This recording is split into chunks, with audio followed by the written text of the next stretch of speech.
Hello and welcome. In this video, we'll be covering accuracy metrics for model evaluation. So let's get started. Evaluation metrics are used to explain the performance of a model. Let's talk more about the model evaluation metrics that are used for a regression.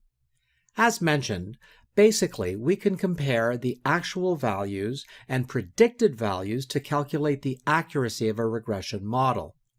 Evaluation metrics provide a key role in the development of a model as it provides insight to areas that require improvement. We'll be reviewing a number of model evaluation metrics, including mean absolute error, mean squared error, and root mean squared error.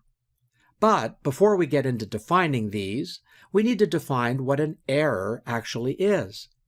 In the context of regression, the error of the model is the difference between the data points and the trend line generated by the algorithm. Since there are multiple data points, an error can be determined in multiple ways.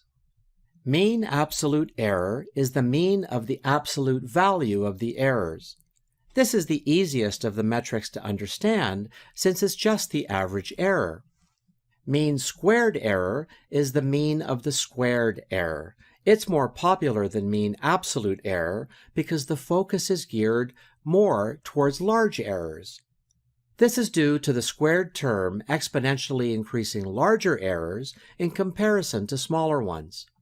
Root mean squared error is the square root of the mean squared error. This is one of the most popular of the evaluation metrics because root mean squared error is interpretable in the same units as the response vector, or y-units, making it easy to relate its information.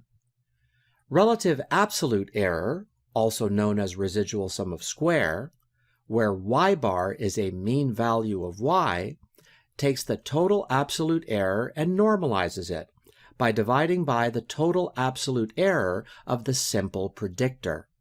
Relative squared error is very similar to relative absolute error, but is widely adopted by the data science community as it is used for calculating r-squared. R-squared is not an error per se, but is a popular metric for the accuracy of your model. It represents how close the data values are to the fitted regression line. The higher the r-squared, the better the model fits your data.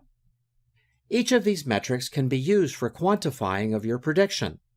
The choice of metric completely depends on the type of model, your data type, and domain of knowledge.